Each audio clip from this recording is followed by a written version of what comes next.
So you think you need perps or options to short Bitcoin? Think again. What if I told you there's a fully on-chain way to short Bitcoin using just DeFi lending protocols? If you're new here, I don't just talk DeFi, I live it, I test it, and I share it. I'm Kevin, and this is Dad's DeFi Space, where learning is based on action. Free course, real-time updates, and tools all in the description below.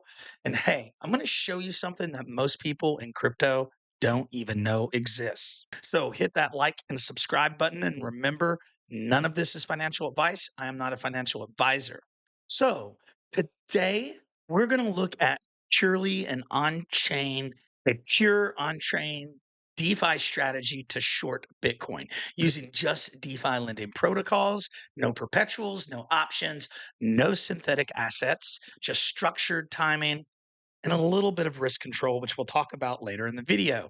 Look, this is an advanced move, but once you understand it, the direction becomes optional. So let's break it down. Now, first, a quick recap. You've probably seen in my previous videos where I use DeFi lending to go leverage long on BTC. Look, it's simple. Just take a look at the green side of my chart. You supply crypto, a stable coin or crypto asset. If you're supplying the crypto asset, you're going even more long.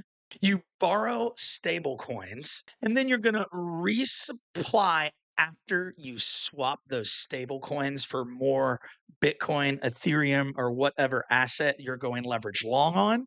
So you're staying exposed to the upside. That's your collateral, but you've also bought more with the money that you've borrowed, hoping that you can pay it off and keep the difference in the future. This is great when markets are bullish and you don't want to ever sell your core positions, right? But here is the twist. The exact same mechanics can also flip you short. Now, when you're in a leverage short, you're going to be supplying stable coins either with your profits or maybe with some crypto assets that you have recently sold. Or maybe you're smart and you always have dry powder on the side, but you're going to take those stable coins and borrow crypto assets against your stablecoin collateral. Look, you sell the BTC for stables, and look, if price goes down, the price of Bitcoin, ETH, or whatever you borrowed is also going down, and it costs less to pay off your loan. So let's build this out one more time. You're going to supply stablecoins as collateral, borrow Bitcoin or Ethereum, and then sell the BTC into stablecoins. Those stablecoins can be held or loaned out or put into another DeFi protocol, and you wait for a lower price, right? When BTC is at a lower price, you can pay the loan back in stablecoins, of course, and you've probably saved some money on your loan if the price of that asset drops. This graphic, which you can take a screenshot of, shows the process perfectly. Now, one of the best things is with this strategy, there's no funding rate that you are going to experience on perp exchanges, no expiry if you're doing options, no centralized middlemen. You are literally borrowing real BTC, ETH, or whatever asset and selling it. Look, this is not synthetic. This is structural. It's all on chain for anyone to see. It's immutable and it's permissionless. With this example I'm going to talk about in just a few moments, I wanted to use Ethereum. Look, I wanted to talk about when I would choose to go leverage short on the market or leverage long on the market. Now, when Ethereum was in a downtrend, let's take a look on the weekly chart. And ETH bottomed out recently around 2643. This would have been excellent time to go leverage long on Ethereum where we could deposit our ETH, borrow stables, buy some more ETH, and increase our position. But if you were to do that when it topped out around 3,400, you would be at a loss right now, sitting at around 12%. And that is if you kept it in stables. If you swapped into ETH, you're going to have to multiply that out. That is why it's called leverage. Now, if you think that the market was going to be bullish, you would use a long strategy. And if you think the market is going to be bearish, then I would consider using a short strategy. That's what I am doing, not financial advice, of course. Now, I would short personally using DeFi when the market is either range bound or rolling over, which it could be. The spot demand is drying up, and I want to hedge existing long exposure in the market because we still have a huge ETH bag and Bitcoin bag right now. If I want to hedge that exposure, I can go leverage short using this same strategy. And because this is on chain, I get cost clarity, transparency, no surprise liquidations if you use a good protocol, one that's been in this space for a long time. And that's why I stick usually with Aave, Moonwell, and Camino Finance. Now, there are a few others there I use on different chains in the past, but those are the ones we're going to talk about today. And look, this is all about risk control, not hero calls. What's really interesting is you can also use this for a delta neutral strategy. And this is a little bit nerdy, so bear with me. You can use these lending mechanics to go delta neutral. You can supply stable coins, you can borrow the BTC, and then you can farm fees in a liquidity protocol, right? You are slightly long with your liquidity pool, but you're also short on your lending position. Interesting concept, hard to manage. Not one that I use very often, but it is something that you can do with DeFi. Now, you can also borrow stables and then you invest those into other yield strategies. Look, you're not betting on direction at this point. You're betting on the yield, the spread, and the execution. This is actually useful when markets are choppy, the trend is unclear, and you want capital preservation and just want to earn some yield or income. Look, it's still not passive. You have to watch your deltas. And look, thing is, it's way quieter emotionally than trading perps. Now, next, I wanted to talk about some protocols that I actually use. Now, the first one is Aave. You're looking at the Aave Arbitrum market right now. We're going to actually go to the base market, and I'll show you how I can make a position right now. Aave is on every EVM chain. It has the best liquidity out there, predictable mechanics and liquidation methods, a great UI for managing your health factors. And by the way, the rule of thumb for me personally is to keep my health factor above a 1.5, preferably a 2.0. Now, Moonwell on base is a little bit simpler of an interface, lower liquidity, but Moonwell has a lot more assets that you can borrow, lend, and vault strategies, and so many more kind of DeFi things you can use. They even have an AI agent play called Mamo that will manage your stable coins, very similar to one that I have talked about over at Dad's DeFi Space, but you'll have to go check out that article. Now, if I was going to lend on Moonwell, which I have closed my positions over here recently, you can get paid out in Well tokens, and those Well tokens can be used to stake and earn more yield or sold off into stables. And the third one is Camino Finance. And I'm only showing this one because I've earned the best yield. And also, it's on the Solana network if someone's wanting to do this strategy with Solana or just on the Solana blockchain. Look, different chains, same logic.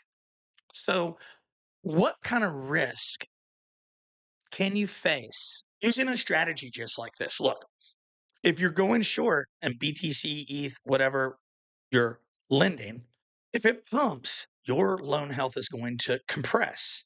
You can mitigate this by obviously borrowing way below your LTV, that is the loan to value ratio, adding more collateral proactively, and exiting before you're forced to. And also remember on almost every DeFi lending protocol, rates are not fixed. Rates are actually variable at all times. So at one point it could be really low, point it could be really high. Actually, I saw rates on Moonwell occasionally get very, very high. So with my major assets like Bitcoin and Ethereum, I like to stick to the Aave network. Also, know that there can be stacked risks. Every smart contract is a risk, and there's layers, right? You could have the lending protocol, Oracle fees, DEX execution, network uptime. Look, DeFi is compostable, but that also means that safety must be a priority. So let's make it super, super easy right now. The pros, this is fully on chain, transparent cost, no funding volatility, real asset exposure, and you can hedge or speculate with structure. But remember, there's also cons. It requires active management. There's still the risk of liquidation. Borrow rates can change, and there can be stack risk. So it's not completely passive income, but this is precision DeFi. Now, if you have stayed with us this long, I want to show you how I would create a short position using Aave. Now, I already have my Phantom wallet connected to the Aave protocol, and my assets are on the base network. What I love about Aave is you can also swap, lend, and borrow assets within the protocol, which means you don't have to withdraw and incur fees here and there. I love that. And I'm going to show you how to do that too in just a minute. So now that my wallet is connected, right, we have some assets we can supply. I'm going to supply $500 of USDC.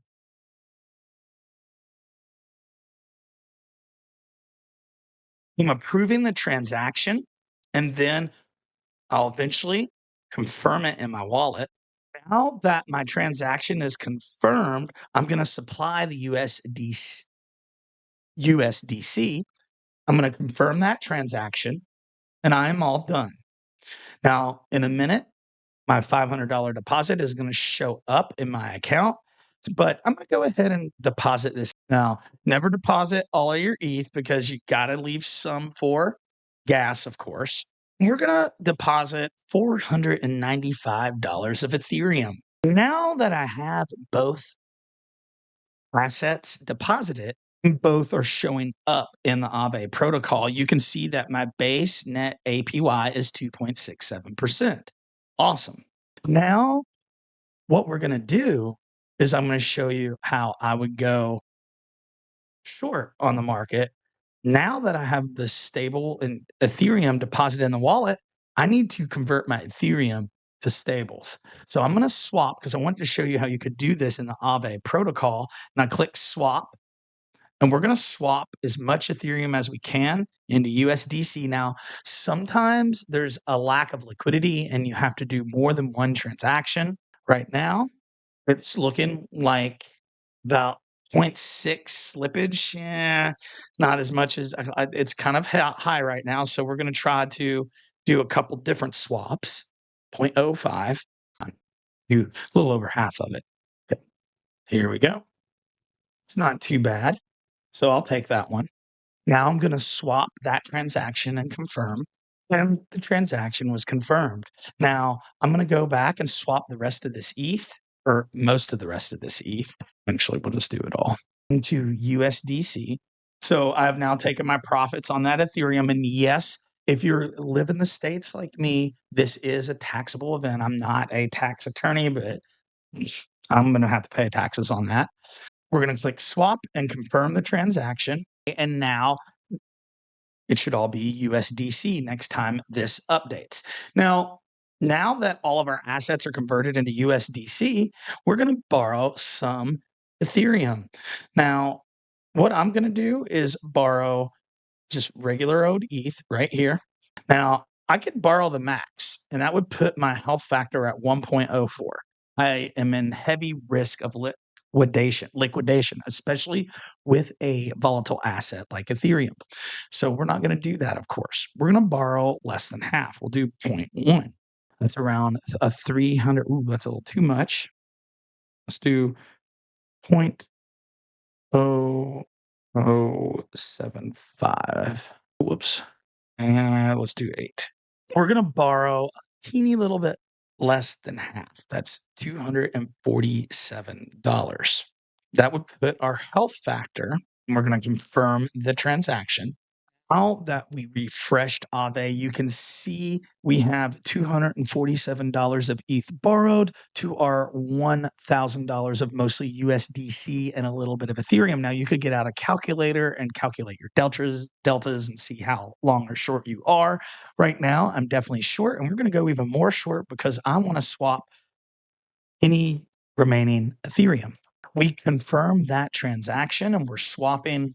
And next time Aave updates, it'll all be in USDC. Now, we are not short yet. We have to do something with our ETH. We can't just hold it as ETH. We want to convert it also to USDC. So I'm going to use Aave, but if you want to, you can use a DEX. And I'm going to loop my position a little bit. So I'm going to apply the that I just borrowed. We're going to supply $243 of it into Aave. And then we're going to swap that Ethereum into USDC. Now, once I confirm the transaction and swap these tokens, this now establishes my short position on Aave. What's beautiful is when I look at that, I can follow my health factor and click on the risk details, and it will tell you how risky you're getting right now. I'm sitting at a 20% LTV, which is extremely healthy. If you want to be very conservative, in my opinion, if I was going to be conservative, I would probably keep under a 30%. I will go as high as a 50%. But if you stay long or short in the wrong market conditions, it will wreck your DeFi portfolio. So please be aware. Like I said, today we are wanting to educate the masses of the beauty of DeFi, social fi, and all aspects of Web3.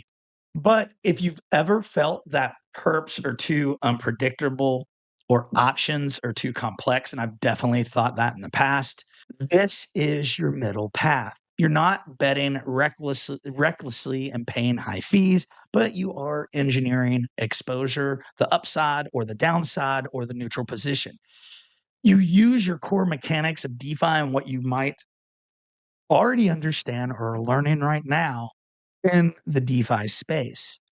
So, shorting Bitcoin without perps or options, look, it's possible. You just have to look under the hood and learn a little bit more.